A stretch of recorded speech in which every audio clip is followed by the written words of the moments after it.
Greetings, salutations, and hello on this Tuesday, October the 14th, 2025. Thank you so much for listening, and apologies for getting this episode out late, a few hours after I would normally do it. It's been a bit of a morning.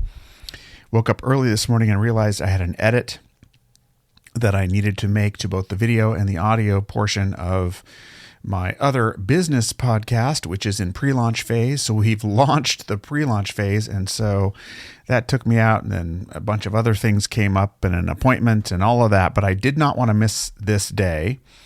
And so here we are. So it may be a few hours late, but we're still here. Taking a look at today, we are at days 287 of this year, 2025. Only 68 days until winter begins in this hemisphere. And so definitely we are fully in the autumn. And, around here it's in the, it's 60 degrees at this very moment. The high is going to be 63.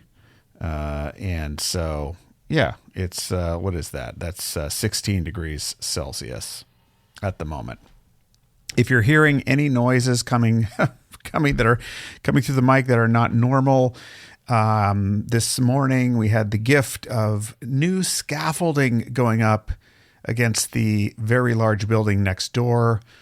It is one of the blessings of urban living, is scaffolding and maintenance and painting and construction constantly. So I pray that scaffolding will go up and we will be in relative peace and calm for at least a few more weeks before they tear it all down.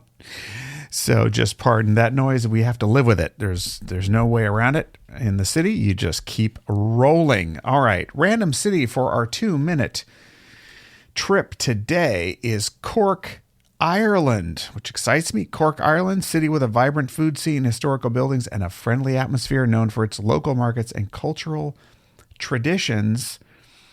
A little bit more on Cork.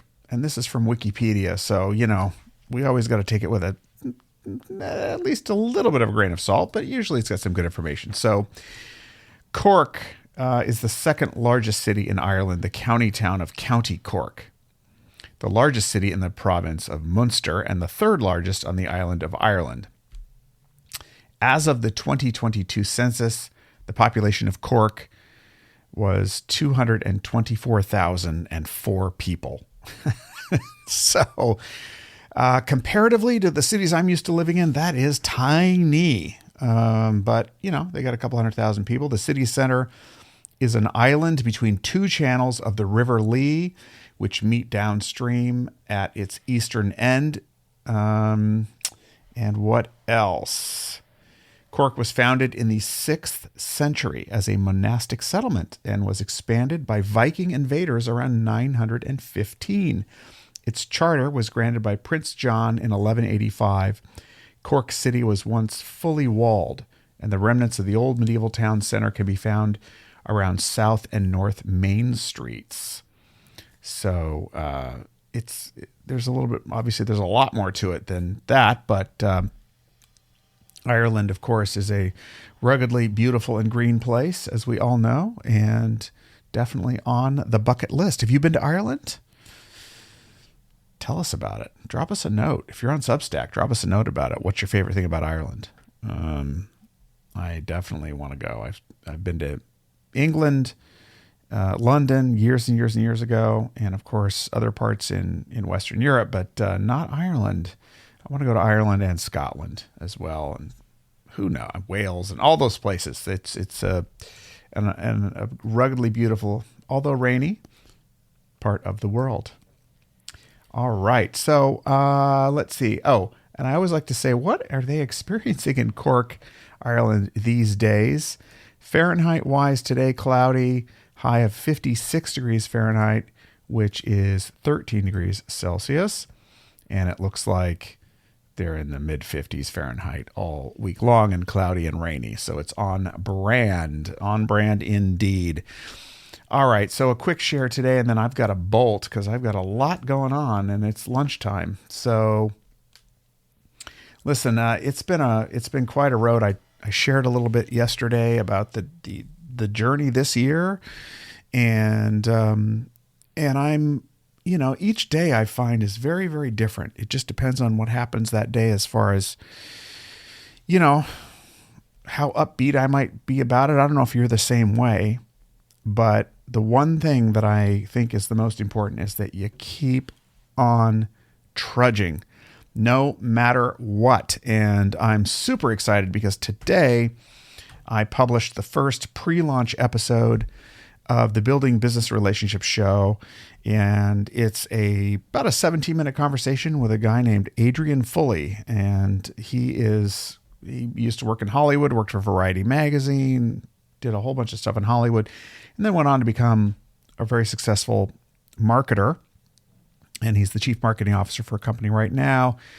But he's a tremendous guy. He's got great stories about relationships and lots of other things. So I'll drop a note in the show notes for this episode so you know where to go to check it out. Please do check it out. I think you're going to like it.